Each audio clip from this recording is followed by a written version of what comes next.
গল্পের নাম বৃষ্টি আসুক মনের শহরে। কলমে ফাবিহা বুশরা নিমু। গল্পের দ্বিতীয় অংশ। মেঘাচ্ছন্ন আকাশে চন্দ্রের দেখা নেই। ওয়াহিদ বাড়ির পেছনে ছোট একটা পুকুর। সেই পুকুরের সামনে বড় বড় ঘাসের জন্ম হয়েছে। একজন গার্ড ঘাসের উপরে চাপ দিতেই স্থানটা ফাঁকা হয়ে গেল। আরেকজন গার্ড তাকিয়ে দেখল মাটির নিচে যাওয়ার জন্য সিঁড়ি তৈরি করা হয়েছে দক্ষ হাতে। সাংবাদিককে কোলে তুলে নিয়ে পানির নিচের বাড়ির মধ্যে চলে গেল। আকাশের অবস্থা খারাপ দেখে সবাই দ্রুত বাড়ির উদ্দেশ্যে রওনা দিয়েছে। ওয়াহিদ বাড়ি ফাঁকা হতেই তুরাব ওয়াহিদ বাড়ির পেছনে এসে মাটির নিচের বাড়ির মধ্যে চলে গেল। তুই কাঁদছিস কেন শাওন? অরুণের প্রশ্নে শাওনের কান্নার গতিপথ বদলে গেল। দুচোখ রক্তিম বর্ণ হয়ে গিয়েছে। শাওনের ভেতরের চাপা আর্তনাদগুলো বের হয়ে আসতে চাইছে। কিন্তু শাওনের পুরুষ সত্তা মনের দরজায় কড়াভাবে বাধাগ্রস্ত হয়ে দাঁড়িয়েছে। সে তো পুরুষ, পুরুষদের চোখের কোণে অশ্রু জমতে নেই। তাদের হাহাকার বাহিরে প্রকাশ করতে নেই। তাদের দুর্বল হবার নিয়ম নেই। কিন্তু কঠিন হবার নিয়ম আছে, শক্ত হবার নিয়ম আছে, পুরো একটি পরিবারকে আগলে রাখার নিয়ম আছে। কিন্তু নিজেদের অনুভূতি, আবেগ প্রকাশ করার নিয়ম নেই। অনুভূতি, আবেগ প্রকাশ্যে আসলেই তাদের তুচ্ছ তাচ্ছিল্যের শিকার হতে হয়। সে পুরুষ যত আবেগ, অনুভূতি নিয়ন্ত্রণ করতে পারে সেই পুরুষ সমাজের চোখে ততই মহান হয়ে ওঠে। আমার আব্বু আর নেই রে অরুণ। আমি তোর কাছে অনেকবার যাওয়ার চেষ্টা করেছি। কিন্তু আমার বিবেক আমাকে বাধা দিয়েছে। আমি অনেক বড় অন্যায় করে ফেলছি, যে অন্যায়ের কোনো ক্ষমা হয় না। আমি আজ তোকে সব সত্যি কথা জানাতে চাই। তোর আব্বু মারা গিয়েছে আমাকে জানাসনি কেন?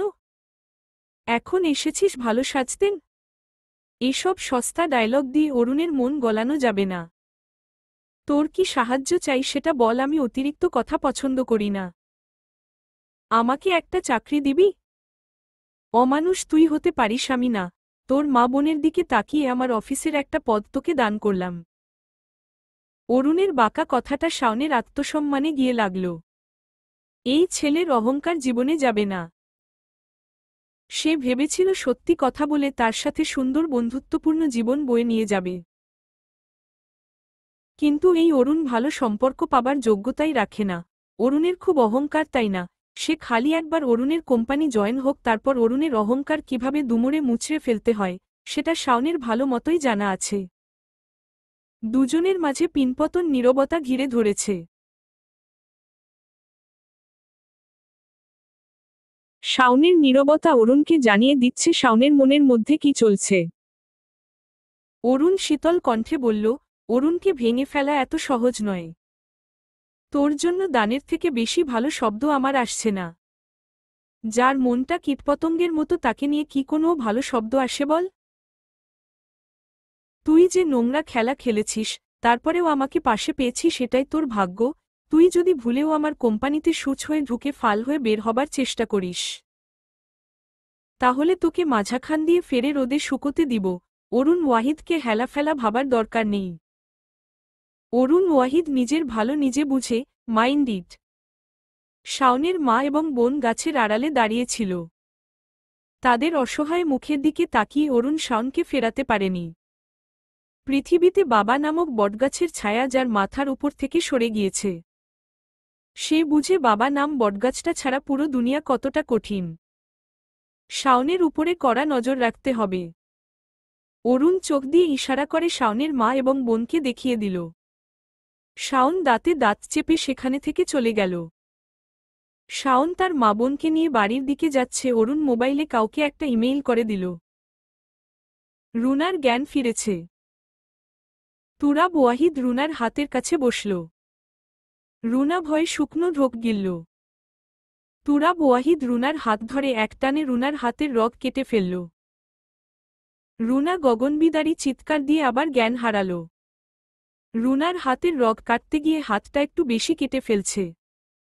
রুনার হাতের কবজি নামমাত্র রুনার হাতের সাথে লেগে আছে। রুনার হাতের রক্তে ঘরের মেঝে ভেসে যাচ্ছে। তুরাব ওয়াহিদ রুনার ঝুলে থাকা হাতটা কেটে নিজের হাতের তালুতে নিল। সেই হাতের দিকে তাকিয়ে বলল, তুরাব ওয়াহিদকে জনগণের কাছে এক্সপোজ করার তীব্র ইচ্ছে ছিল, তাই না ময়না পাখি? আহারে, ময়না পাখির জন্য ভীষণ মায়া লাগছে। তুরাব ওয়াহিদ ঘৃণা নয়, ভালোবাসা পেতে অভ্যস্ত। যে আমার ভালোবাসাকে ঘৃণায় রূপ দিতে আসবে, আমি তাকেই দুনিয়া থেকে সরিয়ে দিব। আমি সবাইকে ভালোভাবে নিষেধ করেছিলাম। আমার বাড়ির খবর যেন বাহিরে যায়, তার জন্য মোটা অঙ্কের টাকাও দিয়েছিলাম। কিন্তু তুমি মেয়ে নাম কামাতে চেয়েছিল। আমি তোমার নাম আমার হৃদয় এমনভাবে লিখে রাখব। তুমি উপরে বসে দেখো। Good bye darling. Turab Wahid বিলম্ব করল না, ছুরি হাতে রুনার গলার দিকে এগিয়ে গেল। রুনার গলার মাঝের দাগ বারবার ছুরি চালিয়ে জবাই করতে লাগল। রুনার রক্ত এসে তুরাব ওয়াহিদের শুভ্র পাঞ্জাবি লাল রঙে ভিজিয়ে দিল। রুনা গলা কাটা মুরগির ন্যায় তোরপাতে লাগল। রুনা যতই তোরপাচ্ছে, তুরাব ওয়াহিদ পৈশাচিক হাসি হেসে জবাই করার গতিবেগ ততই বাড়িয়ে দিচ্ছে। এতেই তিনি ক্ষান্ত হলেন না, ছুরি দিয়ে রুনার দুটো চোখ উপড়ে ফেললেন। দুজন গার্ডকে ইশারা করতেই একজন দুটো কাচের বোয়াম নিয়ে এসে দিল। দুটো বোয়ামে দুটো চোখ রেখে বলল, ডার্লিংয়ের ভয়ঙ্কর কাজ করার ইচ্ছে জেগেছিল, তাই ডার্লিংকে ভয়ঙ্কর মৃত্যু দিচ্ছি। তোমরা আবার কিছু মনে করো না যদি ভবিষ্যতে বেইমানি করার চেষ্টা করো। তাহলে রুনার কথা মাথায় রেখো। পাপের পথ বেছে নিয়েছি স্যার, বিনাশের ভয় করি না। কথা দিলাম কখনো আমার তরফ থেকে বেইমানি আসবে না। তুরাব ওয়াহিদ রুনার বুকের দিকে এগিয়ে গেল। তা দেখে একজন গার্ডের মাথা ঘরে উঠল। তুরাব ওয়াহিদ রুনার জামার একাংশ জামা ছিঁড়ে বুক চিরতে লাগল। রুনার রক্তে তুরাব ওয়াহিদ শরীর মাখামাখি হয়ে গিয়েছে। তবুও সে থামছে না, হিংস্রতা তাকে গ্রাস করে নিয়েছে। রুনার কলিজা শরীর থেকে বের করে নিয়ে এসে পৈশাচিক হাসিতে মেতে উঠল তুরাব ওয়াহিদ। রুশিতার ঘরে আসলেই আহসানের মন ভালো হয়ে যায়। মেয়েটা ভীষণ শৌখিন। রুশিতার ঘর সব সময় সাজানো, গোছানো, পরিপাটি থাকে। রুশিতার ঘরে আসলেই রজনীগন্ধার সুবাস এসে নাসারন্ধ্র ঠেকে। রজনীগন্ধার সুবাস কিছুক্ষণের জন্য আহসানকে মাতাল করে তুলে। পরি আর রুশিতা আহসানের পেছনে পেছনে এলো। রুশিতাকে দেখে আহসান বলল, তোর ঘরে আসলো আমার সারাদিনের ক্লান্তি দূর হয়ে যায় বুড়ি। আমি নিজের ভালো থাকার জন্য আমার ঘরটা সাজিয়েছি, তোমার ক্লান্তি দূর করার জন্য নয়। তুমি একদম আমার ঘরের দিকে নজর দিবে না। তোর বিয়ের পর এই ঘরটা আমারই হবে, তখন দেখব কিভাবে ঘরের বড়াই দেখাস। পরি তেতো মুখ করে বলল, আপনি একদম অরুণ ভাইয়া মতো কথা বলেন। আমার অরুণ ভাইয়াও আপনার মতো সবসময় আমাকে রাগিয়ে দেয়। আহসান চমকে উঠল। তড়িৎ গতিতে তাকিয়ে বলল, কার নাম বললে? তোমার ভাইয়ের নাম কি? পরি শান্ত কণ্ঠে বলল, অরুণ। আহসানের চোখে মুখে আগুন জ্বলতে শুরু করল, হঠাৎ করেই অদ্ভুত আচরণ করতে লাগল। আহসানের ভয়াবহ রূপ দেখে পরি ভয়ে রুশিতার পেছনে গিয়ে দাঁড়াল। রুশিতা বিস্ময় নয়নে আহসানের দিকে তাকিয়ে আছে। হঠাৎ আহসানের কি হয়ে গেল? এমন অদ্ভুত আচরণ করছে কেন? পরিস্থিতিতে শীতলতা ছড়িয়ে পড়েছে। আহসান নিজের ক্রোধ নিয়ন্ত্রণ করতে পারছে না। সে রাগান্বিত হয়ে পরীর দুই কাঁধ শক্ত করে চেপে ধরল। পরী ব্যথায় মৃদুস্বরে আর্তনাদ করে উঠল। আহসান পরীর দুই কাঁধ ঝাঁকিয়ে বলল, তুমি কোনো সাহস আমাদের বাড়িতে এসেছ? আজকের পর যেন তোমাকে আর কখনো আমাদের বাড়িতে না দেখি। তোমাকে যদি আমাদের বাড়িতে দেখেছি, তাহলে আমি তোমাকে খুন করে ফেলব। পরীর দু চোখ বেয়ে অশ্রু গড়িয়ে পড়ল। পরী মৃদুস্বরে বলল, আহসান ভাইয়া, আমার লাগছে, ছাড়ুন আমাকে। আপনি আমার সাথে এমন অদ্ভুত আচরণ করছেন কেন? আহসান দাঁতে দাঁত চেপে ধরল, তুমি, তোমার পরিবার এবং তোমার ভাইকে আহসান ঘৃণা করে। আজকের পরে আমি আর তোমার সাথে আমার বোনকে মিশতে দেব না। তুই এখনই আমাদের বাড়ি থেকে বের হয়ে যাও। রুশিতা, তোর বান্ধবীকে বল আমাদের বাড়ি থেকে চলে যেতে। আমি এই মেয়েকে খুন করে ফেলব। রুশিতা রাগান্বিত হয়ে বলল, তুমি পরীকে অপমান করতে পারো না ভাইয়া। একটি মানুষকে বিনা দোষে তুমি আঘাত করবে সেটা আমি সহ্য করব না। এমন অমানুষের মতো আচরণ করছো কেন? তুমি কোনো অধিকারে পরীকে স্পর্শ করেছ? পরীকে স্পর্শ করার অধিকার তোমার নেই। তুমি এখনই পরীর থেকে দূরত্বে এসে দাঁড়াও। আর এই বাড়ি থেকে পরী নয় বের হলে তুমি হবে। কারণ অন্যায় পরী নয়, তুমি করেছ পরীর শরীরে হাত দিয়ে। আহসান পরীকে ধাক্কা দিয়ে সরিয়ে দিল। পরী বিছানার কাছে গিয়ে পড়ল। বিছানায় এক কোণায় মাথায় লেগে আঘাতও পেয়েছে বেশ। আহসান নিজের হাত মুষ্টিবদ্ধ করে দেওয়ালে 10 বার বাড়ি দিল। তা দেখে পরী ভয়ে জড়সড় হয়ে গেল। রুশিতা অবাক হয়ে আহসানের কাণ্ড দেখছে। আহসান তো রাগ করার মতো ছেলে নয়। আহসানকে রুশিতা সবসময় সভ্য, ভদ্র ছেলে হিসেবেই দেখেছে। আহসানের এই রূপের সাথে পরিচিত নয় রুশিতা। আহসান রজনীগন্ধা ফুল রাখা ফুলদানিটা তুলে ফ্লোরে ছুঁড়ে মারল।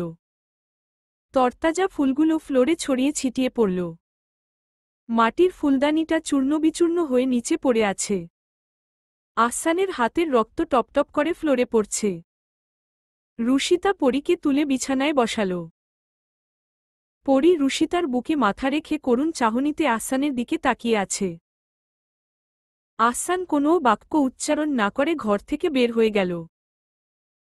রুশিতা চিন্তিত হয়ে বলল, তুই কি আহসান ভাইয়াকে চিনিস? না। তাহলে ভাইয়া তোকে দেখে এমন করল কেন? আমার ভাইয়ার নাম শোনার পরেই রেগে গেল। আহসান ভাইয়ার সাথে তোর ভাইয়ার কোনো ঝামেলা আছে। সেজন্য ভাইয়া তোর ভাইয়ার নাম শোনা মাত্রই রেগে গিয়েছে। তুই আহসান ভাইয়াকে ভুল বুঝিস না। আহসান ভাইয়া এমন মানুষ নয়, তিনি খুব নরম মনের মানুষ। তিনি অন্যকে কষ্ট দিয়ে সেই কষ্টের কথা ভেবে পড়ে নিজেই বেশি কষ্ট পান। আমি আর আহসান ভাইয়ার সামনে যাব না, আমাকে যদি মারে ভাই। আমি সকালেই বাড়ি চলে যাব। আমার সাথে তুই সম্পর্ক নষ্ট করিস না রুশিতা। তোর সাথে কথা না বললে আমার দম বন্ধ হয়ে আসে। আমি জামাই ছাড়া থাকতে পারবো কিন্তু তোকে ছাড়া থাকতে পারবো না।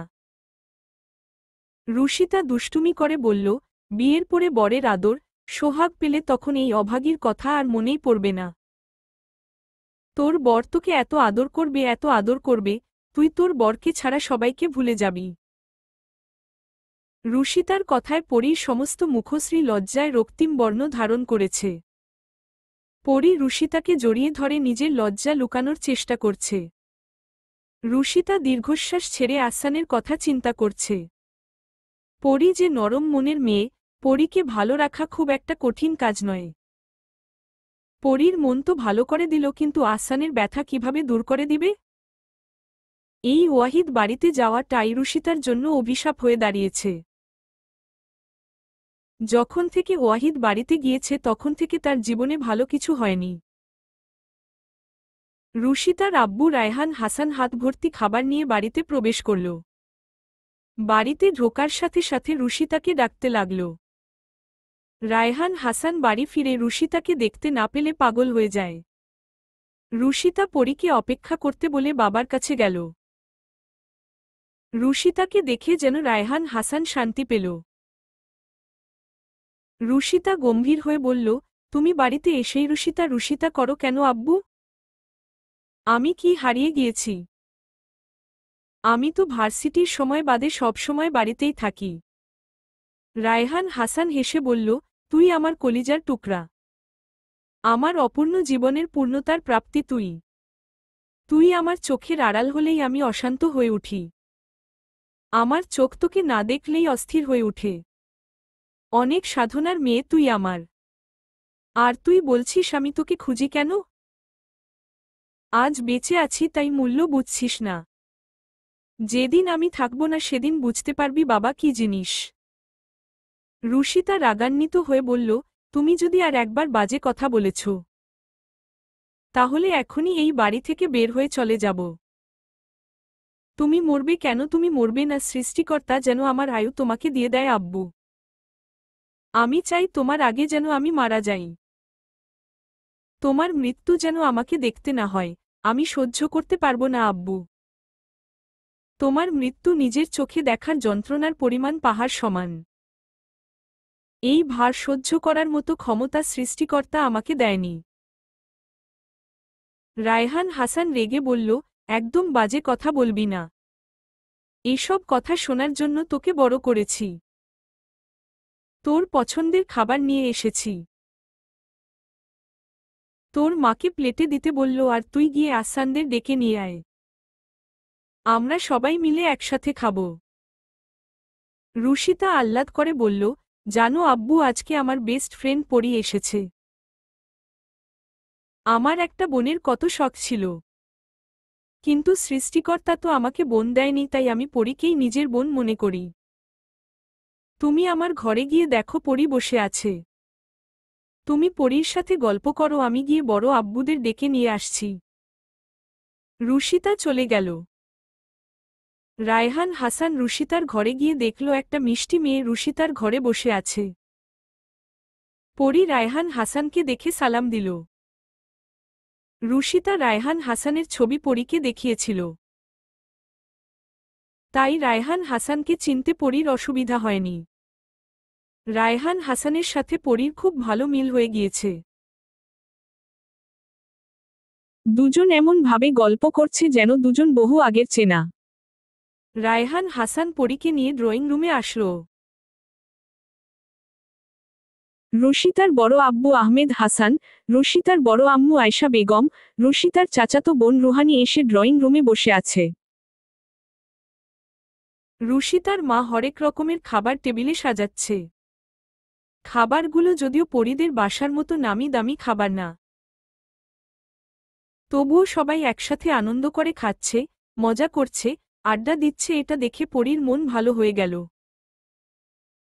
তাদের পরিবারের সবাই মিলে এভাবে কতদিন হয়ে গেল আড্ডা দেয় না। পরী গিয়ে রুহানির পাশে বসল। রুহানি এবার 10ম শ্রেণীতে পড়ছে। আহসান গম্ভীর হয়ে ঘরের মধ্যে বসেছিল। রুশিতা হাত ধরে টেনে তাদের বাসায় নিয়ে আসল। আহসানকে ভীষণ এলোমেলো দেখাচ্ছে, দুচোখ লাল হয়ে গিয়েছে। আহসানকে দেখেই পরী ভয়ে জড়সড় হয়ে গেল। পরীর কাণ্ড দেখে রুহানি অবাক হল। পরী ওয়াশরুমের অজুহাত দিয়ে রুশিতার ঘরে চলে গেল। আফরোজা বেগম বিরক্ত মাখা কণ্ঠে বলল, রুশিতা, তুই আবার চানাচুরের বোয়ামটা তোর ঘরে নিয়ে গিয়েছিস। আমি এখন মুড়ি মাখাবো কিভাবে? আমি তোর ঘরে যেতে পারবো না। তুই তাড়াতাড়ি নিয়ে এসে দে। রুশিতা চেঁচিয়ে বলল, তুমি জানো না রাতে আমার ক্ষুধা লাগে। তুই মেজাজ দেখাস কাকে? তুমি জানোই আমি নিয়ে যাই, তাহলে এভাবে বললে কেন? জুতা দেখেছিস? একদম মেরে গাল লাল করে দিব। আহসান বিরক্ত হয়ে বলল, তোমরা দুজন থামো। এতটুকু রাস্তা হেঁটে যাওয়ার ভয়ে দুজন ঝগড়া শুরু করে দিয়েছে। মা মেয়ে দুজনেই অলসের রানী। কথাগুলো বলে আহসান রুশিতার ঘরে গেল। আহসানকে দেখে পরী দৌড়ে এসে দরজা দিতে যাবে, তার আগেই আহসান দরজা ধরে ফেলল। আহসান ভেতরে ঢুকে ঘরের দরজা লাগিয়ে দিল। পরী ভয় পেছনের দিকে যেতে লাগল। আহসানের দৃষ্টি যেন পরীকে জ্বালিয়ে দিচ্ছে। পরী পেছনের দিকে যেতে যেতে দেয়ালের সাথে ঠেকে গেল। আহসান পরীর কাছে আসতেই পরী পালানোর জন্য নিচু হবে, তার আগেই আহসান 2 হাত দেয়ালে রাখল। আহসানের 2 হাতের মাঝখানে বন্দী হয়েছে পরী। পরীর পুরো শরীর কাঁপতে শুরু করে দিয়েছে। পরী কিছু বলতে যাবে তার আগেই, আই এম সরি পরী। আহসানের কথায় পরী বিস্ময় নয়নে আহসানের দিকে তাকাল। পরীর চোখের চাহনি আহসানকে এলোমেলো করে দিচ্ছে। দুজন দুজনের বেড়ে যাওয়া হৃৎপিণ্ডের গতিবেগ স্পষ্ট অনুভব করতে পারছে। দুজন যেন দুজনের চোখের মায় হারিয়ে যাচ্ছে। পরীর ভয় কমতে শুরু করে দিয়েছে।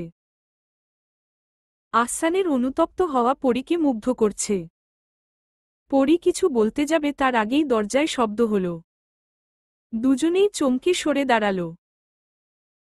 পরী দৌড়ে গিয়ে দরজা খুলে দিল। রুশিতা সন্দিহান দৃষ্টিতে দুজনের দিকে তাকিয়ে আছে। আহসান মাথা ঘুরিয়ে বেলকনির দিকে তাকাল। পরীর চোখে মুখে ভয় এবং ভালো লাগা। আহসানকে এলোমেলো বিষণ্ণ দেখাচ্ছে। রুশিতা গম্ভীর হয়ে বলল, দরজা বন্ধ করে তোরা কি করছিলি?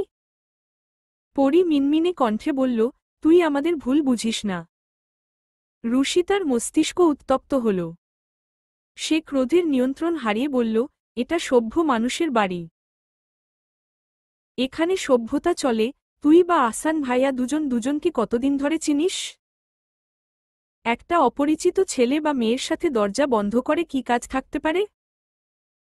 আমি মেনে নিব তোরা সৎ, তোদের মনে পাপ নেই। আমার জায়গায় অন্য কেউ থাকলে আমাদের সম্মানটা কোথায় যেত বলতে পারিস? তুই আর আহসান ভাইয়া দুজনই আমার ভীষণ প্রিয়। তাই এমন কোনো কাজ করিস না যেন তোদের থেকে দূরত্ব বাড়াতে বাধ্য হই। আহসান দীর্ঘশ্বাস ছাড়ল। রুশিতার দিকে এগিয়ে এসে বলল, তোর রেগে যাওয়ার কারণ স্বাভাবিক। একটা ঘরে প্রাপ্ত বয়স্ক নারী পুরুষের কখনো আলাদা কথা থাকতে পারে না। যাদের বিয়ে হয়নি তাদের তো কথা থাকারই কথা নয়। তোর জায়গায় অন্য কেউ থাকলে কলঙ্ক নিশ্চিত শরীর লাগত। আমি পরীর কাছে ক্ষমা চাইতে এসেছিলাম, কিন্তু পরী ভয়ে দৌড়ে পালিয়ে যাচ্ছিল। তাই আমি দরজা বন্ধ করে দিয়েছি। কারণ বাহিরে আব্বু আম্মু ছিল।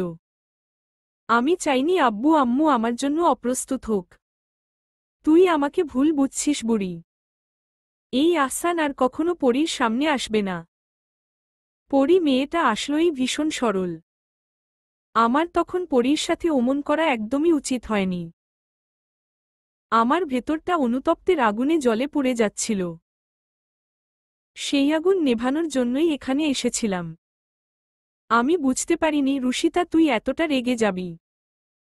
আমি আর কখনো পরীর সামনে আসব না। তুমি আমাকে ক্ষমা করে দিও পরী। তোমাকে ছুঁয়ে অপবিত্র করে দিয়েছি। তোমার অছোঁয়া শরীরে স্পর্শ করেছি। তোমার শরীরের পবিত্রতা নষ্ট করেছি। তুমি চাইলে আমাকে জুতা পেটা করতে পারো। আমি কিছু বলবো না। পরী মিষ্টি হেসে বলল, আপনি চাইলে আমাকে বিয়ে করে এই অপবিত্র ছোঁয়াকে পবিত্র ছোঁয়াতে পরিণত করতে পারেন। আমিও আপনাকে কিছু বলবো না। আহসান মৃদু হেসে বলল, তুমি ভীষণ আদুরে আর সরল। দুষ্টুমি একটু কম করবে, তা না হলে দেখবে একদিন রাজপুত্র এসে তোমাকে তুলে নিয়ে চলে যাবে। কথাগুলো বলেই আহসান চলে যেতে লাগল। পরী চেঁচিয়ে বলল, আমি সেই রাজপুত্রের অপেক্ষায় থাকলাম। আহসান চলে গেল। পরী রুশিতা গালে চুমু খেয়ে বলল, আহসান নামের রাজপুত্রকে আমার লাগবে। তুই আহসান ভাইয়ার সাথে আমার প্রেম করিয়ে দিবি। পরীর কথা শেষ হবার সাথে সাথে রুশিতা পায়ের জুতা খুলতে লাগল। পরী দৌড়ে ড্রয়িং রুমে গিয়ে আফরোজা বেগমের পেছনে লুকিয়ে পড়ল। রুশিতাকে রেগে যেতে দেখে রায়হান হাসান বলল, তুই মেয়েটাকে এভাবে ভয় দেখাচ্ছিস কেন? রুশিতা রাগান্বিত হয়ে বলল, ওর শরীরে এখনো আঘাত পড়েনি। এটাই তো ওর ভাগ্য ভালো আব্বু। মেয়েটা দিন দিন বেয়াদব তৈরি হচ্ছে। ওকে শাসন না করলে সঠিক পথে আসবে না। পরী ন্যাকা কান্না করে বলল, তুই আমার বোন না শত্রু রে রুশিতা? তোর বোনের ভালো থাকাটুকু এনে দিতে পারবি না? রুশিতা মিষ্টি হেসে বলল, পারব না কেন? তুমি বাহিরে এসো সোনা। তোমাকে এত আদর যত্ন করব, দুঃখ কি জিনিস ভুলে যাবে। আমাকে কি পাগল মনে হয়? আমি বাহিরে যাব আর তুই আমাকে মারবি। তোকে পাগল মনে হবার কি আছে? তুই তো পাগলই। রুশিতার কথায় সবাই শব্দ করে হেসে উঠল। আনন্দ উল্লাস করে রজনী পার হয়ে গেল। পরীর চলে যাবার সময় হয়ে এসেছে। একটা দিনে মেয়েটা সবার ভীষণ প্রিয় হয়ে উঠেছে। পরী জানে আর কখনো রুশিতাদের বাড়িতে সে আসতে পারবে না। পরী আফরোজা বেগমকে জড়িয়ে ধরে কাঁদছে। রায়হান হাসানের মনটাও বিষণ্ণ দেখাচ্ছে। কালকে রাতের পর আর আহসানের দেখা মিলেনি। অরুণ এসেছে পরীকে নিতে। পরীর প্রতি সবার ভালোবাসা দেখে অরুণ বেশ মুগ্ধ হল। অরুণ তার বোনকে সঠিক জায়গায় রেখে গিয়েছিল। পরীকে নিয়ে সবাই নিচে গিয়েছে। রুশিতা ভার্সিটিতে যাবে, তাই রেডি হয়ে একবারে নিচে যাবে। রুশিতা তাড়াহুড়ো করে দরজা ভিড়িয়ে দিতে লাগল। তখন কেউ ব্যথায় আর্তনাদ করে উঠল। অরুণের হাত দরজার কোণে চাপা পড়েছে। সেটা দেখে রুশিতা আরেকটু দরজা ভিড়িয়ে দেওয়ার চেষ্টা করল। এবার অরুণ ব্যথায় আর্তনাদ করল না। রক্তিম চোখে রুশিতার দিকে তাকিয়ে আছে। রুশিতা ব্যঙ্গ করে বলল, অরুণ ওয়াহিদ সামান্য ব্যথা সহ্য করতে পারে না। আহারে, আমি ভুল করে অসহায় মানুষকে ব্যথা দিয়ে ফেলছি। অরুণ রুশিতার চোখে চোখ রেখে বলল, অরুণ ওয়াহিদের সাথে লাগতে এসো না, জলে পুড়ে যাবে। মনে রেখো, আমি ফিরবে আসব ঘূর্ণিঝড়ের তাণ্ডব নিয়ে, নয়তো মেঘের কঠিন গর্জনের সাথে ভেসে। সেই ঘূর্ণিঝড়ের তাণ্ডবে তুমি ভেঙে চুরে যাবে। অশান্ত বজ্রপাতের কঠিন হুঙ্কারে তোমার হৃদয় ভয় কেঁপে উঠবে বহুবার। অরুণ বিলম্ব করল না, দ্রুত রুশিতাদের বাড়ি থেকে বের হয়ে গেল। অরুণের কথার ঘোরের মধ্যে আছে রুশিতা। কঠিন মস্তিষ্কের মানুষটা এত ভারী ভারী কথা বলে গেল। রুশিতার সরল মস্তিষ্ক কিছুতেই সেগুলোর হিসেব মেলাতে পারছে না। অরুণের কথাগুলো মধ্যে অদ্ভুত একটা ঘোর কাজ করছিল। রুশিতা তার কথা বলার শক্তি হারিয়েছিল। রুশিতার হুঁশ আসল আফরোজা বেগমের হাতের টানে। আফরোজা বেগম রক্তিম চোখে রুশিতার দিকে তাকিয়ে আছে। রুশিতা প্রশ্নসূচক দৃষ্টিতে মায়ের দিকে তাকিয়ে আছে। আফরোজা বেগম গম্ভীর কণ্ঠে বলল, আমার 10-12টা ছেলে মেয়ে নেই। আমি যেন তোকে আর পরীর সাথে মিশতে না দেখি। পরী বড়লোক বাড়ির মেয়ে, ওদের সাথে আমাদের মতো মানুষদের মানায় না। আমার অনেক কষ্টের মেয়ে তুই। তোকে ওই বাড়িতে অপমান করেছে। তুই কষ্টগুলো চুপচাপ সহ্য করেছিস। কিন্তু মেয়ের কষ্ট যে মাকে চুপচাপ থাকতে দেয় না। পরী যখন কথাগুলো বলছিল আমার ভেতরটা জলে পুড়ে যাচ্ছিল জানিস। আমি জানি পরী অনেক ভালো মেয়ে। কিন্তু ওর পরিবার তোকে পছন্দ করে না, সেটা কাল তুই ওদের বাড়ি গিয়ে বুঝেছিস। আমি মা হিসেবে তোর কাছে অনুরোধ করলাম, তুই আর কখনো ওয়াহিদ বাড়িতে যাবি না। আর প্রয়োজন ছাড়া পরীর সাথে কথা বলবি না।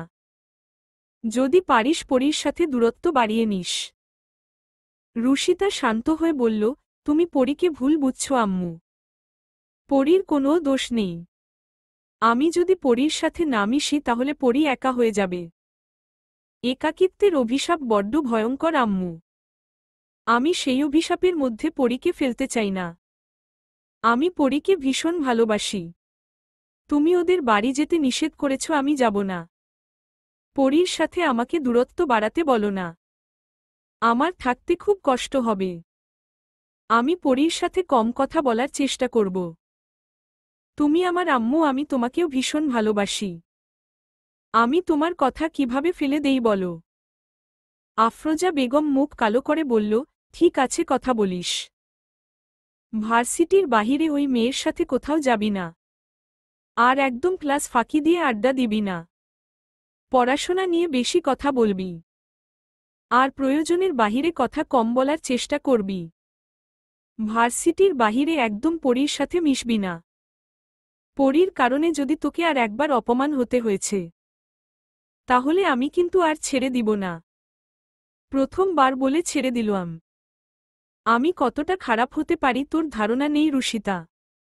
আমার কথাগুলো মাথায় রেখে যা করার করিস। রুশিতার মন খারাপ হয়ে গেল। এ কোনো পরীক্ষায় পড়ল সে? একদিকে মা, অন্যদিকে পরী। দুজনকেই ভীষণ ভালোবাসে রুশিতা। দুজনের কাউকেই দুঃখ দেওয়ার মতো দুঃসাহস তার নেই। রুশিতা বিষণ্ণ মন নিয়ে ভার্সিটির উদ্দেশ্যে বেরিয়ে গেল। রুশিতার বিষণ্ণ মুখশ্রী দেখে আফরোজা বেগম আড়ালে দীর্ঘশ্বাস ছাড়ল। সে তো মা, সে তার সন্তানের ভালোর জন্য সবকিছু করতে পারবে। এতে যদি সে সন্তানের কাছে খারাপও হয়ে যায় হবে, তবুও তার সন্তানের শরীরে একটা ফুলের টোকাও লাগতে দিবে না। রুশিতা এলোমেলো পায়ে ভার্সিটির দিকে এগিয়ে যাচ্ছে। হঠাৎ করেই পরি দৌড়ে এসে রুশিতাকে পেছনে থেকে জড়িয়ে ধরল। রুশিতা অন্যমনস্ক থাকায় তাল সামলাতে পারেনি, পরীকে নিয়েই সে নিচে পড়ে গেল। তাদের ভার্সিটিতে প্রবেশ করতেই একটা গাছ আছে। সেই গাছের নিচেই দুজন পড়েছে। রুশিতাকে ভীষণ বিরক্ত দেখাল। পরীর হাসিটা যেন মুহূর্তেই হাওয়া হয়ে গেল। তবে কি রুশিতা তার সাথে আর মিশবে না? রুশিতাকে এতটা বিরক্ত হতে কোনোদিন দেখেনি পরী। রুশিতা উঠতে উঠতে বিরক্ত হয়ে বলল, এগুলো কি ধরনের আচরণ পরী?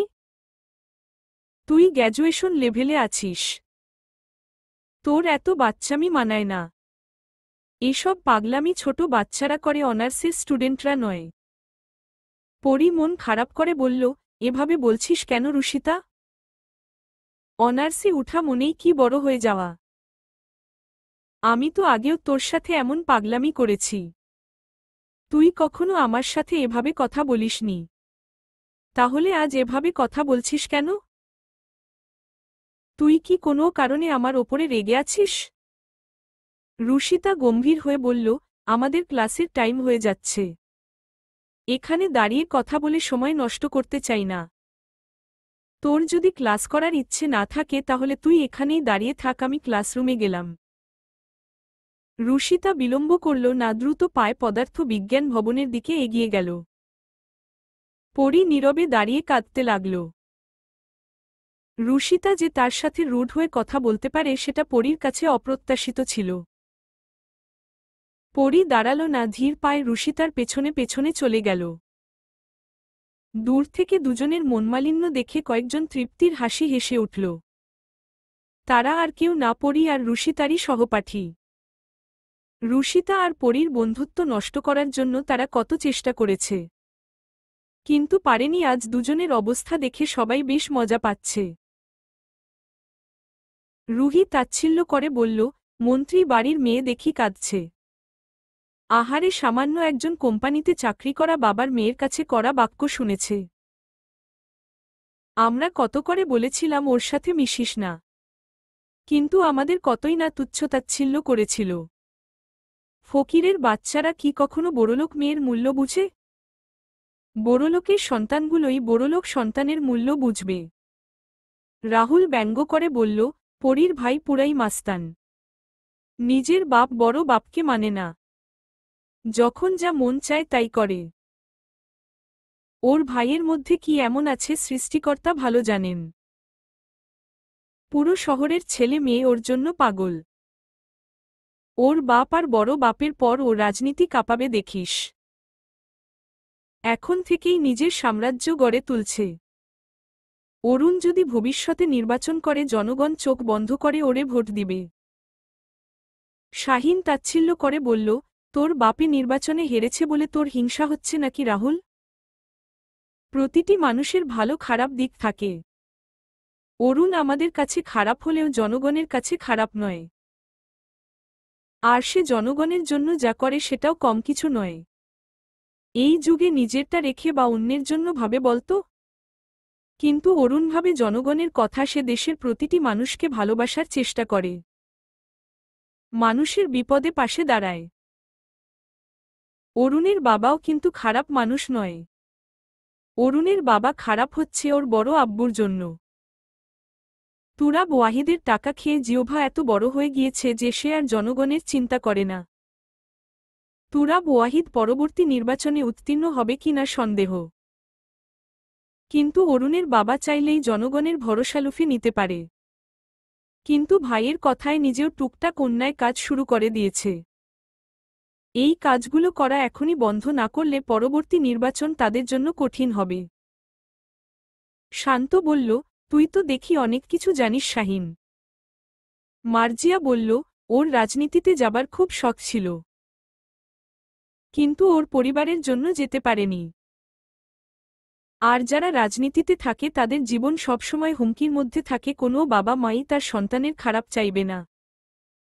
রুহি বিরক্ত হয়ে বলল, আমি তোদের বললাম পরীর কথা আর তোরা রাজনীতিতে চলে গেলি। আমি খেয়াল করেছি যতবার আমাদের মধ্যে রাজনীতি নিয়ে কথা হয়েছে ততবারই আমাদের মধ্যে ঝামেলা তৈরি হয়েছে। আমি আমাদের মধ্যে কোনো প্রকার ঝামেলা চাই না।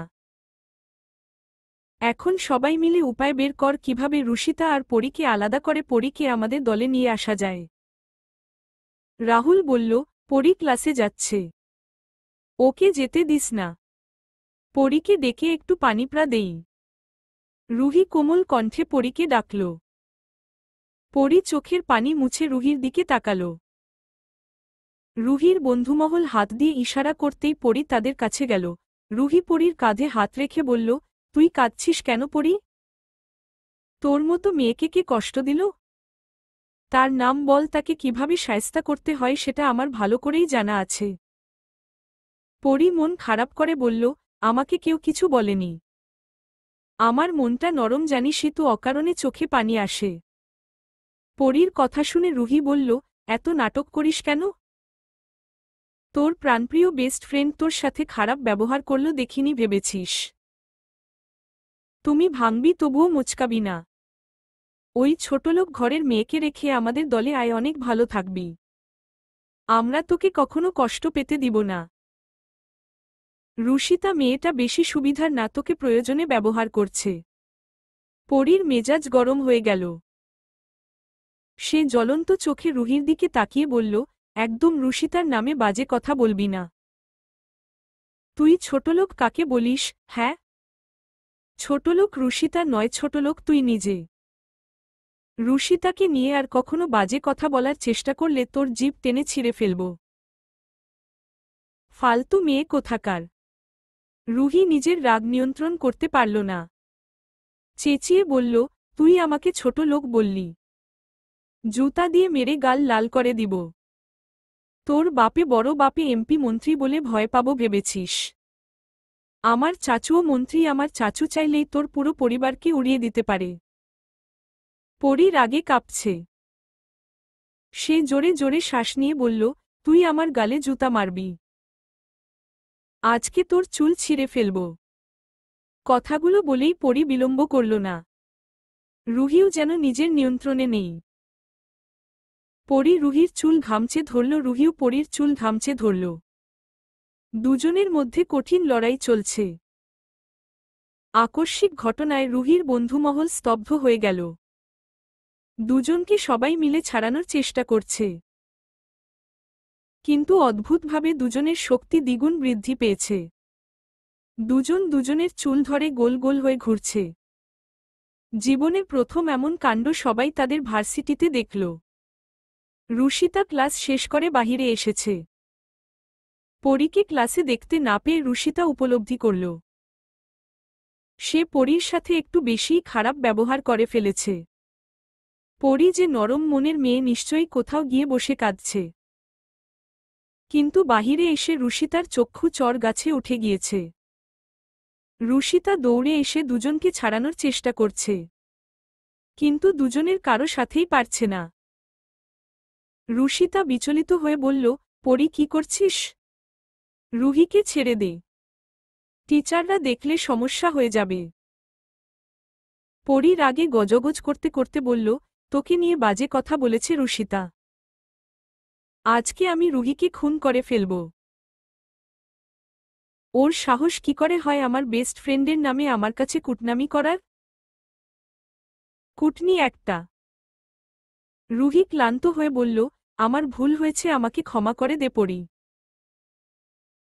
আমি আর রুষিতার নামে বাজে কথা বলবো না। পরী রুহিকে ছেড়ে দিয়ে বাচ্চাদের মতো একটা কাজ করে বসল। রুহির মুখে থুতু দিয়ে দৌড়ে ভার্সিটির বাহিরে চলে গেল। সবার দৃষ্টি ছিল পরীর বাহিরে যাওয়ার দিকে। রুষিতা হতভম্ব হয়ে সেখানেই দাঁড়িয়ে রইল। পরী রাস্তার মধ্যে দিয়ে অস্থির হয়ে দৌড়াচ্ছে। পরীর পেছনে দুজন গার্ডও দৌড়াচ্ছে। রুষিতা ফুটপাতের রাস্তা ধরে দ্রুত পরীর দিকে এগিয়ে যাচ্ছে। পরী রাস্তা পার হয়ে রাস্তার বিপরীতে পাশে যাওয়ার চেষ্টা করছিল। এমন সময় একটা ট্রাক পরীর কাছে চলে আসলো। পরী ভয়ে চিৎকার দিয়ে দুই কর্ণে হাত রেখে সেখানে দাঁড়িয়ে পড়ল। পরীর কিছুক্ষণের জন্য মনে হল তার জীবনের সমাপ্তি এখানেই বোধহয় শেষ। কিন্তু হঠাৎ করেই পরী অনুভব করল কেউ তাকে ধাক্কা দিয়েছে। পরী মাটিতে লুটিয়ে পড়েছে। মাটিতে পড়ার আগে পরী ভয়ঙ্কর রকমের চিৎকার শুনতে পেয়েছে। পরী পেছনে তাকিয়ে যা দেখল তা দেখার জন্য মোটেও প্রস্তুত ছিল না। সে রুষিতা বলে গগনবিদারী চিৎকার দিয়ে উঠল। রুষিতা রক্তাক্ত অবস্থায় রাস্তার মাঝখানে পড়ে আছে। রুষিতার রক্তের স্রোতে পিচ ঢালাই করা রাস্তাটা ভেসে যাচ্ছে। লাল রক্তে রুষিতা মুখটা মাখামাখি হয়ে গিয়েছে। মুখের একাংশ থেতলে গিয়েছে। দুজন গার্ড অরুণ এবং তৌসিফ ওয়াহিদকে ফোন করে জানিয়ে দিয়েছে। পরীর সমস্ত শরীর থরথর করে কাঁপছে। রাস্তার আশেপাশে লোক জড়ো হয়ে গিয়েছে। পরী রুষিতার গালে হাত রেখে রুষিতাকে ডাকছে আর থরথর করে কাঁপছে। অরুণ অস্থির হয়ে ভিড় ঠেলে পরীর কাছে আসল। পরী ঠিক আছে দেখে অরুণ স্বস্তির নিঃশ্বাস ছাড়ল। অরুণ সামনের দিকে তাকিয়ে বলল, এটা কে পরী? পরী কাঁদতে কাঁদতে বলল, এটা রুষিতা ভাইয়া। ও আমাকে বাঁচাতে গিয়ে নিজে শেষ হয়ে গেল। অরুণের মস্তিষ্ক এলোমেলো হয়ে গেল। সে দ্রুত রুষিতাকে কোলে তুলে নিল। পরীকে গার্ডের সাথে আসতে বলে রুষিতাকে নিয়ে চলে গেল। পরী নিজের হাতের দিকে তাকিয়ে দেখল। রুষিতার রক্ত তার হাতে লেগে আছে। রুষিতা বলে চিৎকার দিয়েই পরী জ্ঞান হারাল। অরুণ রুষিতাকে কোলে বসিয়েই ড্রাইভ করছে। তার বুকের মধ্যে ঝড় বয়ে যাচ্ছে। এতটা অশান্ত লাগছে কেন নিজেকে? রুষিতার মাথা অরুণের বুকের ওপর পড়ে আছে। যে মেয়েটা অরুণকে দেখলেই জ্বলে উঠত সেই মেয়েটা আজ নীরব। এই নীরবতা যে মেনে নেওয়া যাচ্ছে না। কিছু কিছু নীরবতা ভীষণ ভয়ঙ্কর হয়। নীরবতার ভাষা সবাই বুঝে না। আর যারা বুঝে যায় তারা জানে নীরবতার প্রতিবাদ কতটা ভয়ঙ্কর হয়। রুষিতাকে জরুরি বিভাগে নেওয়া হয়েছে। হসপিটালের ভালো ডক্টররা রুষিতাকে দেখছে।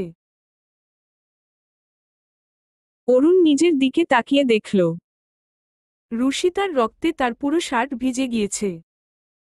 অরুণ একবার নিজের দিকে তাকিয়ে দেখল, তারপর আবার জরুরি বিভাগের দিকে তাকাল। পরী কাঁদতে কাঁদতে হসপিটালে আসল। পরীকে কাঁদতে দেখে আশেপাশের সবাই পরীর দিকে তাকিয়ে আছে। অরুণ রাগান্বিত হয়ে বলল, এভাবে কাঁদছিস কেন? আমাকে বাঁচাতে গিয়ে রুষিতা নিজের ক্ষতি করে ফেলল ভাইয়া। রুষিতার কিছু হয়ে গেলে আমি নিজেকে কোনোদিন ক্ষমা করতে পারব না। তুমি শহরের ভালো ভালো ডক্টর দিয়ে রুষিতাকে দেখাও। রুষিতার চিকিৎসার যেন এতটুকুও কমতি না থাকে। আমি রুষিতার বাবা মাকে কি জবাব দিব? তুই কোনো চিন্তা করিস না পরী। রুষিতার কিছু হবে না। আমি আছি তো। রুষিতা তো তোমার কেউ হয় না, তাই তুমি বুঝবে না প্রিয় মানুষের শরীর আঘাত লাগলে ভেতরটা কিভাবে রক্তাক্ত হয়ে যায়। রুষিতা সুস্থ না হওয়া অবধি আমি শান্তি পাব না ভাইয়া। রুষিতার কিছু হয়ে গেলে আমি মরে যাব। আমার জন্য রুষিতার এত বড় ক্ষতি হয়ে গেল। আমি রুষিতার জন্য অশুভ। আমি যেদিন থেকে রুষিতার জীবনে এসেছি সেদিন থেকে রুষিতার জীবনে ভালো কিছু হয়নি। আফরোজা বেগম কাঁদতে কাঁদতে হসপিটাল আসল। রায়হান হাসানের সমস্ত মুখশ্রী রক্তিম বর্ণ হয়ে গিয়েছে। আহসান অস্থির হয়ে হসপিটালে প্রবেশ করল। আফরোজা বেগম পরীকে দেখেই ক্ষিপ্ত হল। পরীর সামনে গিয়ে কাঁদতে কাঁদতে বলল, আমার মেয়ের আর কতটুকু ক্ষতি করলে তোমার শান্তি হবে বলো তো? তোমরা বড়লোক ঘরের ছেলে মেয়ে, তোমরা কেন আমাদের মতো গরিবদের সাথে মিশবে? তুমি কি জেদ করে রুষিতার সাথে বন্ধুত্ব রেখেছ? তোমার জেদের কারণে আমার মেয়েটা শেষ হয়ে যাচ্ছে। তোমরা বড়লোক বলে ক্ষমতার অহংকারে সবকিছু করবে, আর আমি সেগুলো চুপচাপ মুখ বুজে সহ্য করে নিব? আমার মেয়েকে এতটা যন্ত্রণা দিয়ে তোমার শান্তি হয়নি? তুমি এখানে দাঁড়িয়ে আছো কেন? তুমি এখনই আমার চোখের সামনে থেকে দূর হয়ে যাও। আমার মেয়ের কিছু হলে আমি সবকিছু ধ্বংস করে ফেলব। আমার অনেক কষ্টের মেয়ে, অনেক সাধনার পরে আমি আমার মেয়েকে পেয়েছি। ছোট থেকে এত বড় করেছি, কখনো ফুলের টোকা পর্যন্ত লাগতে দেইনি। আর আজ সেই মেয়ে রক্তাক্ত হয়ে হসপিটালে এসেছে। এই ব্যথা আমি কিভাবে সহ্য করব? অরুণ নিজের ক্রোধ নিয়ন্ত্রণ করতে পারল না। সে আফরোজা বেগমের মুখের ওপর বলে দিল, আপনি পরীর সাথে এভাবে কথা বলছেন কেন? আপনার মেয়ের অ্যাক্সিডেন্ট কি পরী করিয়েছে? আমার বোন না হয় আপনার মেয়ের সাথে মিশতে গিয়েছে, কিন্তু আপনি তো আপনার মেয়েকে নিষেধ করতে পারতেন। আপনার মেয়ে কেন পরীর সাথে সম্পর্ক রেখেছে? আফরোজা বেগম ঝাঝালো কণ্ঠে বলল, তুমি কি বলবে অসভ্য, গুন্ডা, মাস্তান ছেলে একটা। তোমার বোনকে বাঁচাতে গিয়েই তো আমার মেয়েটার এই অবস্থা হয়েছে। আমার মেয়েটা সৃষ্টিকর্তার রহমতে বেঁচে যাক। আমি তোমার বোনের ছায়াও পড়তে দিব না। আজ বোনকে পাশে দাঁড় করিয়ে রেখে এত বড় বড় কথা বলছ। সেটাও আমার মেয়ের দয়ায় ভুলে যেও না। আমার মেয়ে না থাকলে আজ রুষিতার জায়গায় পরী থাকত। আপনার মেয়েকে কে বলেছিল পরীকে বাঁচাতে? কেউ বলেনি। আপনার মেয়ে নিজে যেচে পড়ে মরতে গিয়েছে। আমার বোনের জন্য আপনার মেয়ের ক্ষতি হয়েছে। আমিও আপনার মেয়েকে সঠিক সময়ে হসপিটালে নিয়ে এসেছি। তা না হলে আপনার মেয়ে এতক্ষণে উপরের টিকিট কাটত। ছি, তোমার মন মানসিকতা এতটা খারাপ। আমি কি না তোমার মতো অযোগ্য ব্যক্তিকে এতটা সম্মান দিয়েছিলাম? আমি ভুল পাত্রে সম্মান দান করেছিলাম। তুমি আসলে সম্মান পাওয়ার যোগ্যই না। তুমি আর তোমার বোন এখনই চলে যাও। হসপিটালের বিল নিয়ে চিন্তা করবেন না। আমার বোনের জন্য আপনার মেয়ের ক্ষতি হয়েছে, তাই হসপিটালের বিলটাও আমি দিয়ে দেব। রায়হান হাসান কঠিন কণ্ঠে বলল, আমরা গরিব হতে পারি, তবে ছোটলোকি মন মানসিকতা নিয়ে চলি না।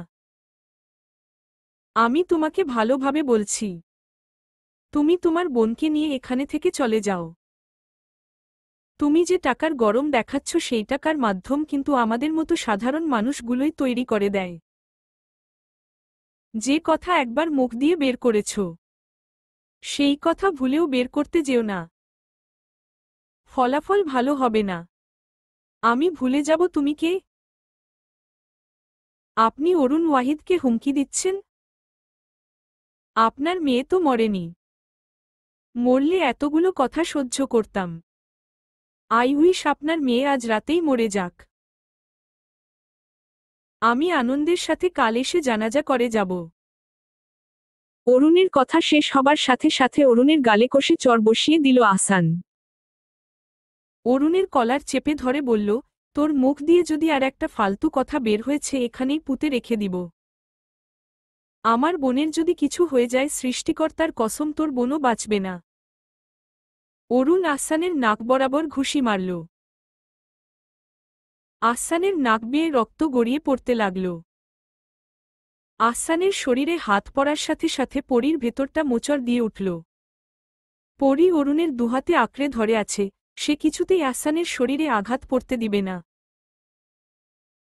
অরুণ হিংস্র হয়ে উঠেছে। আহসানকেও দমানো যাচ্ছে না। আহসান ভয়ঙ্কর রকমের কাজ করে বসল। হসপিটাল থেকে একটা ছুটি নিয়ে পরীর ডান হাতের রগের কাছে একটা টান দিল। পরী ব্যথায় চিৎকার দিয়ে উঠল। এবার বোধহয় অরুণ আঘাতটা অনুভব করতে পারল। আহসান ডোন্ট কেয়ার ভাব নিয়ে বলল, আই উইশ তোর বোন এখনই মারা যাক। আমি জানাজা ছাড়াই একটা জানোয়ারের বোনকে মাটি দিয়ে আসব। আশা রাখছি অরুণ ওয়াহিদ আঘাতটা অনুভব করতে পারছে। অরুণ আহসানের দিকে তেড়ে আসবে। এমন সময় পরী ধপ মোড়ে মাটিতে লুটিয়ে পড়ল। অরুণ রক্তিম চোখে আহসানের দিকে তাকিয়ে বলল, তোকে আমি দেখে নিব। অরুণ পরীকে নিয়ে ডক্টরের কাছে গেল। আফরোজা বেগম ফুপিয়ে কেঁদে উঠল। অরুণের দিকে তাকিয়ে ভাঙা ভাঙা কণ্ঠে বলল, তুমি ভালোবাসার আগুনে জলে পুড়ে যাবে। একটু ভালোবাসা পাবার আশায় মরণ যন্ত্রণায় কাতরাবে। কিন্তু তুমি ভালোবাসা পাবে না। তোমার জীবনে ভালোবাসা আসবে। তুমি যখনই ভালোবাসাকে গ্রহণ করতে যাবে তখনই ভালোবাসা তোমাকে হাহাকারে ভাসিয়ে দিয়ে চলে যাবে। ভালোবাসা হারানোর যন্ত্রণা তুমি বুঝবে অরুণ ওয়াহিদ। একজন মা তোমাকে অভিশাপ দিল। আহসান রাগান্বিত হয়ে বলল, ও এমনই মায়া দয়া কিছু নেই। ওর জীবনে ভালোবাসা এসে হারিয়ে যাওয়াটা খুবই দরকার। তবে যদি একটু মানুষ হয়। আহসানের কথা শেষ হবার সাথে সাথে ডক্টর আসলো। আহসান ডক্টরের কাছে এগিয়ে গেল। রায়হান হাসানের হৃৎপিণ্ডের গতিবেগ তড়িৎ গতিতে ছুটে চলেছে। আফরোজা বেগমের শরীর যেন ছেড়ে দিতে শুরু করেছে। আমি রুশিতার কাছে যাব, ভাইয়া। আমাকে রুশিতার কাছে নিয়ে যাও। আমি বাড়িতে থাকব না, আমাকে রুশিতার কাছে নিয়ে যাও। রুশিতাকে না দেখা পর্যন্ত আমি শান্তি পাব না। অরুণ রাগান্বিত হয়ে বলল, আজকের পর ওই মেয়ের নামও মুখে নিবি না। ওই মেয়ের ছায়ার আশেপাশেও যেন তোকে না দেখি। জীবনে কোনোদিন যে কাজ করিনি সে কাজ করতে বাধ্য করিস না। তুমি কি ভেবেছ তুমি আমাকে আটকে রাখতে পারবে? এই ওয়াহিদ পরিবারে কোনো সুস্থ মানুষ থাকতে পারে? আমি তোমাকে ভালো ভেবেছিলাম ভাইয়া, তুমিও তোমার বাপ চাচার মতো অসুস্থ মস্তিষ্কের মানুষ। তোর জিভ টেনে ছিঁড়ে ফেলব। একটা বাহিরের মেয়ের জন্য আমার মুখে মুখে তর্ক করছিস। এত বড় কলিজা হয়েছে তোর। তোর কলিজা কিভাবে ছোট করতে হয় সেটা আমার ভালো করেই জানা আছে। তোর সামনে রুশিতার মা আমাকে অপমান করল। তখন তুই কিছু বললি না কেন? তোমার বিবেক কোথায় গিয়ে দাঁড়িয়েছে ভাইয়া? আহসান ভাইয়া যখন আমাকে আঘাত করল, তখন আমার আঘাতটা তোমার বুকে লাগল। আর সে তো রুশিতার মা রাগের মাথায় দুটো কড়া কথা বলে দিয়েছে। সেটা তুমি ধরে বসে থাকবে? রাগের মাথায় বলা কথাগুলো কখনো ধরতে হয় না ভাইয়া। সে তো একজন মা। একজন মা সন্তানের এমন ভয়াবহ অবস্থা দেখে কিভাবে শান্ত থাকবে বলো? আমার এখন মনে হচ্ছে আহসান ভাইয়া ভুল করেছে। আমাকে রুশিতার মতো ক্ষত বিক্ষত করে দিল না কেন? তাহলে বুঝতে রুশিতার মায়ের আঘাতটা কোথায় লেগেছে। তুমি সেদিন আরাব ভাইয়াকে কাপুরুষ বললে না। আমার মনে হয় কাপুরুষ আরাব ভাইয়া নয় তুমি। তুমি নারীর সম্মান নিয়ে কথা বলেছিলে না? অথচ তুমি নিজেই নারীকে সম্মান করতে জানো না। তুমি কিভাবে একটা মায়ের সামনে তার মেয়ের মৃত্যু কামনা করলে? আমার ভাবতেই ঘৃণা হচ্ছে, একজন অযোগ্য পুরুষের বোন আমি। পরীর কথা শেষ হবার সাথে সাথে অরুণ পরীর গালে চড় বসিয়ে দিল। অরুণের চোয়াল শক্ত হয়ে এসেছে। কপালের রগগুলো ফুলে উঠেছে। ফর্সা মুখশ্রী রক্তিম বর্ণ ধারণ করেছে। চরের শক্তি এতটাই ছিল যে পরীর ঠোঁট কেটে রক্ত বের হচ্ছে। দুই কান গরম হয়ে গিয়েছে। পরী বিস্ময় চোখে অরুণের দিকে তাকিয়ে আছে। অরুণ জ্বলন্ত চোখে পরীর দিকে তাকিয়ে আছে। পরীর মনে প্রথমবারের মতো প্রাণপ্রিয় ভাইয়ের প্রতি ঘৃণার জন্ম নিল। পরীর অরুণের দিকে তাকাতে ঘৃণা লাগছে। তোকে আদর দিয়ে মাথায় তুলেছি তাই না? তোর ডানা কিভাবে কেটে ফেলতে হয় সেটা আমার ভালো করে জানা আছে। আমার কারণে তুই যেসব স্বাধীনতাগুলো পেয়েছিস আজ থেকে সবকিছু তোর জন্য নিষিদ্ধ হয়ে গেল। রুশিতার সাথে তোকে যেদিনই দেখব ওখানেই পুঁতে রাখব। যে মানুষটা আমাকে হাসতে শিখিয়েছে, নতুন করে বাঁচতে শিখিয়েছে, রঙিন স্বপ্নগুলোকে কিভাবে বাস্তবায়িত করতে হয় সেটা শিখিয়েছে। আমার কণ্ঠস্বর শুনেই যে বলে দিতে পারে আমি ভালো নেই। আমার বিষণ্ণতায় যার বুক পুড়ে আমি সেই মানুষটার সঙ্গ ছেড়ে দেব? আমাকে তুমি হাসালে আমি বেঁচে থাকা অবস্থায় রুশিতার সঙ্গ ছাড়ব না। তুমি আমাকে মারতে পারবে কিন্তু আমার মন থেকে রুশিতাকে মুছে ফেলতে পারবে না। বিয়ে করবি রুশিতাকে? লেসবিয়ান হয়েছিস নাকি? আচ্ছা তোদের বাচ্চার বাপ কে হবে বলতো? একটা মেয়ে হয়ে আরেকটা মেয়ের জন্য এত পাগল কে হয়? তোর মতো বলদেরাই হয় তাই না? মেয়েটা মনে হয় কালো জাদু করেছে, এভাবে ভালো সেজে থেকে তোর ক্ষতি করে দিবে। আমি তোকে শেষবারের মতো সতর্ক করছি, রুশিতার থেকে দূরে থাকবি। পৃথিবীতে রক্তের সম্পর্ক ছাড়া যে মানুষটা আমাকে সবচেয়ে বেশি ভালোবাসে সে হচ্ছে রুষিতা। আমি রুষিতার থেকে এক বিন্দু দূরত্বেও যাব না। অরুণ চেঁচিয়ে উঠল, আহ, রুষিতা, রুষিতা, রুষিতা। আজ এই রুষিতাকেই কবর দিয়ে আসব। পরী তাচ্ছিল্য করে বলল, পুরুষ মানুষ দেখে মহান ভেবে সব জায়গায় নিজের পুরুষত্ব জাহির করতে যেও না। সব নরই পরীদের মতো অবলা হয় না। তুমি যাকে কবর দিতে চাইছ সে পরী নয়, সে রুষিতা। তুমি তাকে মাটি দেওয়ার আগে সে তোমাকে মাটি দিয়ে দিবে? নিজের ভাইয়ের মৃত্যু কামনা করছিস? তোমার মতো ভাইয়ের আমার দরকার নেই। আমি পাপ করেছি, তাই ওয়াহিদ পরিবারে আমার জন্ম হয়েছে। ওয়াহিদ বাড়ির একটা পুরুষও মানুষ হতে পারেনি, সবগুলো হয়েছে অমানুষ। আর অরুণ ওয়াহিদ সে তো অমানুষ নয়, সে হিংস্র জানোয়ার তৈরি হয়েছে। হিংস্র জানোয়ারগুলো মানুষের ক্ষতি করার ধান্দায় বনজঙ্গলে ঘাপটি মেরে থাকে। তুমিও সারাদিন পাহাড় জঙ্গলে গিয়েই থাকো। তাদের আর তোমার মধ্যে কোনো পার্থক্য নেই। এতদিন চোখে দেখেও আমি বিশ্বাস করতে চাইনি। কি করব বলো, নিজের ভাই তো মন মানেনি। অরুণ পরীকে ধাক্কা দিয়ে ঘরের মধ্যে ফেলে দিল। পরী কাটা হাতে ব্যথা পেল। ব্যথায় আর্তনাদ করে উঠল। অরুণের মন গলল না। তাদের চেঁচামেচি শুনে বাড়ির সকলে সেখানে আসল। অরুণ দরজায় তালা দিতে দিতে বলল, ওরে কেউ দুদিন ভাত পানি কিছু দেব না। ও কত কথা বলতে শিখেছে সেটা আমিও দেখতে চাই। মাথায় যেমন তুলেছি মাথায় থেকে নামানোর দায়িত্বটাও আমার। তুরাব ওয়াহিদ হেসে বলল, তুই শুধু শুধু সেদিন আমাকে ভুল বুঝছিলি।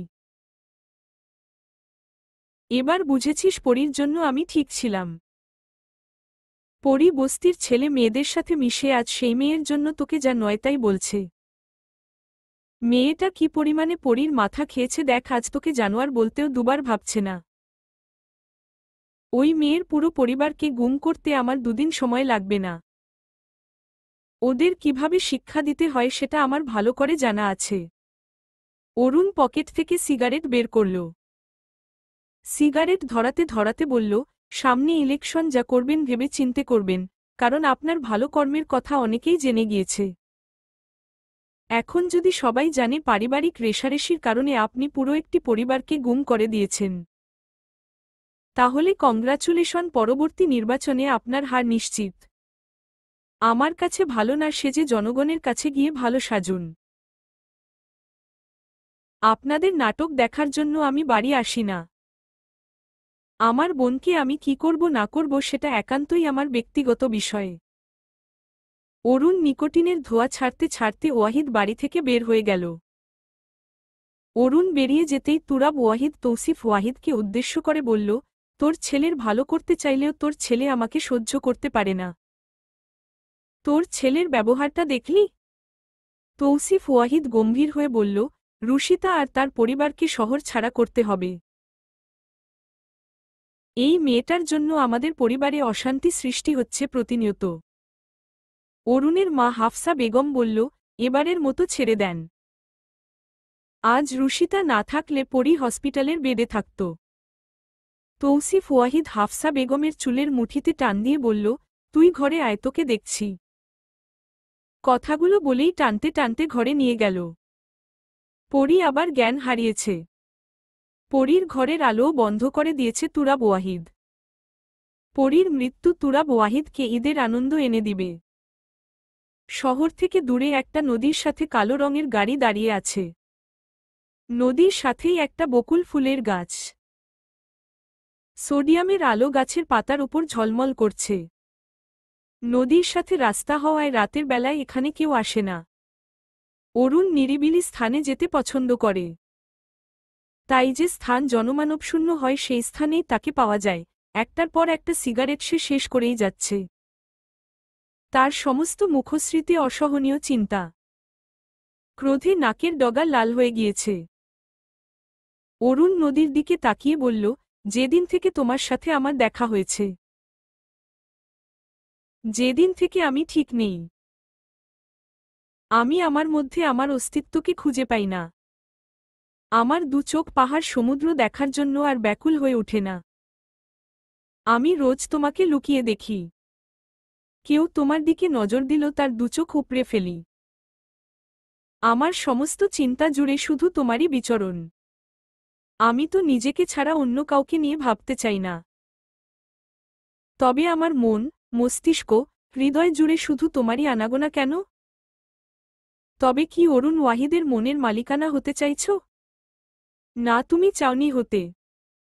তুমি তো আমাকে সহ্য করতে পারো না। আমাদের দেখাও দুবারের বেশি হয়নি।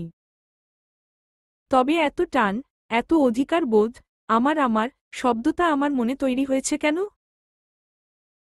তোমার রক্তাক্ত শরীর আমার হৃদয়ে ঝড় তুলে দিয়েছে। আমি ঠিক থাকতে পারছি না।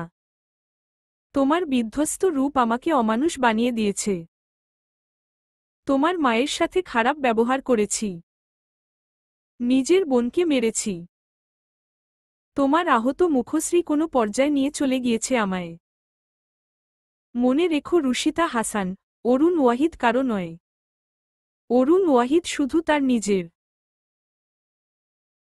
আমি তোমার প্রতি দুর্বল হব না। আমি কোনো নারীকে ভালোবাসতে পারি না।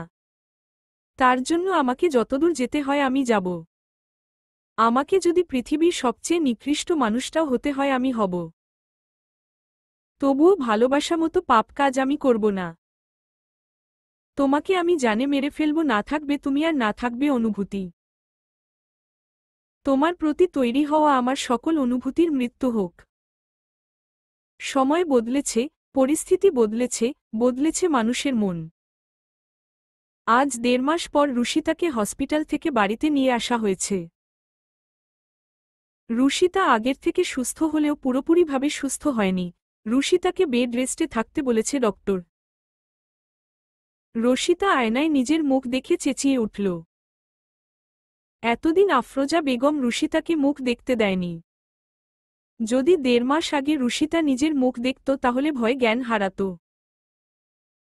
আধুনিক চিকিৎসা এবং মেডিসিনের কারণে ৭০% মুখ ঠিক হয়ে গিয়েছে। আফরোজা বেগম রুশিতাকে জড়িয়ে ধরে বলল, এগুলো সব ঠিক হয়ে যাবে মা। শুধু মাত্র সময়ের দরকার। এর জন্য তুমি আমাকে মুখ দেখতে দিতে না, আম্মু? তোমাদের অনেক টাকা লাগিয়ে দিলাম তাই না বলো? আর একটা বাজে কথা বলেছিস তাহলে আমার থেকে খারাপ কেউ হবে না। আহসান আসবে ভুলেও পরীর কথা জানতে চাইবি না। যদি পরীর কথা জানতে চাস তাহলে আমার মরা মুখ দেখবি। কথাগুলো বলে আফরোজা বেগম চলে গেল। রুশিতার দুচোখ অভিমানে ভরে উঠল। এই ১.৫ মাসে পরী একটা বার তাকে দেখতে আসলো না, তবে কি সে মানুষ চিনতে ভুল করল? রুশিতা ঠোঁটের কোণে হাসি ঝুলিয়ে রেখে বলল, মানুষ আমাকে মনে রাখেনি তার দায় তো আমার নয়। আমি তো মানুষকে মন থেকেই ভালোবেসেছি। আমি নিজের দিক থেকে সৎ আছি। এটা ভেবে আমার ভেতরে আলাদা শান্তি কাজ করে। পরী আমাকে ভালো না বাসলে আমিও আর ওদিকে ফিরেও তাকাব না। পরী তার মতো ভালো থাকুক। আমি শুধু শুধু আম্মুর কথা না শুনে ওর সাথে আড়ালে সম্পর্ক রাখতে চেয়েছিলাম। ব্যাপার না, এক জীবনে সব মানুষের ভালোবাসা পাওয়া সম্ভব না। কিন্তু পরীর এত পাগলামি, এত ভালোবাসা, এত ফোন, এত মেসেজ করা এসব কিভাবে ভুলবে রুশিতা? অপর পাশের মানুষটার পরিস্থিতি না বুঝেই কি মানুষটাকে ভুল বুঝল রুশিতা। রুশিতা মলিন হেসে বিছানায় গিয়ে বসল।